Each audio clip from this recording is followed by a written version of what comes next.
Filter करने के बाद भी फिल्टर नहीं हुआ, वो फूड के साथ उसके ब्लड में आ गया और ब्लड से उस टिश्यू में आ गया। मैं बहुत घबरा गया कि ये प्लास्टिक कहाँ कहाँ है। मैं हर चीज जो लिक्विड देखता था मुझे कुछ डाउट होता था कि इसमें देखूं कहीं इसमें भी तो नहीं है प्लास्टिक। कई कई रात सो नहीं पाता था ये सोच करके कि ये प्लास्टिक कहाँ कहाँ पहुंच चुका है।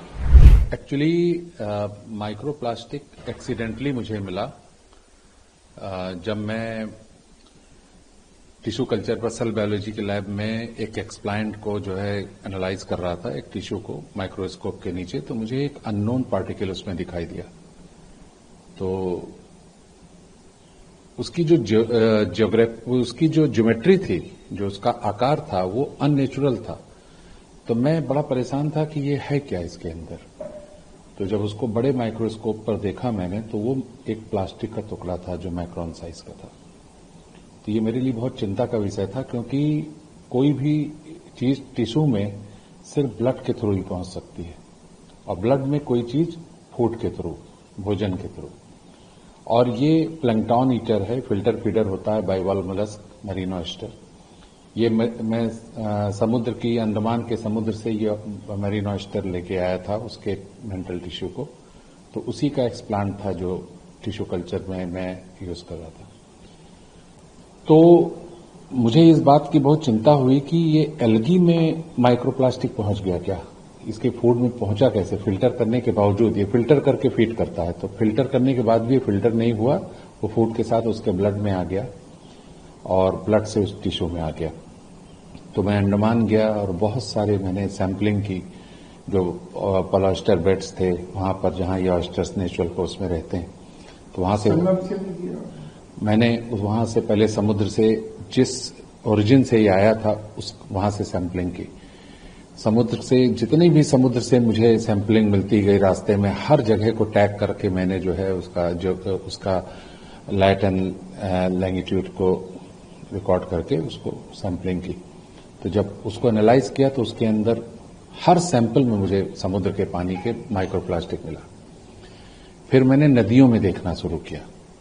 मैं इलाहाबाद में संगम से भी पानी कलेक्ट किया, और जितनी भी नदियां मुझे मिल रही थी, जो भी वाटर सोर्स मुझे मिल रहा था, पॉन्ड था, स्ट्रीम्स वाटर के जो भी थे, मैंने वहां से सैंपल लिया। सब में मुझको माइक्रोप्लास्टिक मिला। मैं बहुत घबरा गया कि ये प्लास्टिक कहाँ कहाँ है। मैं हर चीज जो लिक्विड देखता था मुझे कुछ डाउट होता था कि इसमें देखूं कहीं इसमें भी तो नहीं है प्लास्टिक। एक दिन मुझे चाय दिया गया, मैं चाय का कप लिए हुए था, तो मुझे देखा टी बैग। टी बैग को जनरली हम समझते हैं कि कागज का बना हुआ होता है जो डिप करते हैं। तो मैंने उसमें से निकाला, फ्यू ड्रॉप्स जो है उसको एनालाइज किया। लाखों की संख्या में प्लास्टिक के फाइबर और प्लास्टिक के पार्टिकल्स उसमें मुझे दिखाई दिए। मैं बहुत घबरा गया कि ये हो क्या रहा है।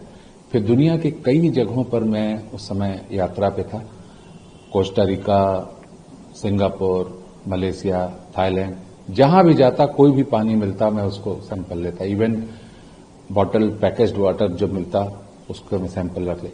फ्लाइट में बैठा हुआ जो छोटी सी बॉटल पानी की देती तो उसका भी कुछ सैंपल मैं वाइल में रख लेता पानी को, और मुझे हर सैंपल में प्लास्टिक मिला।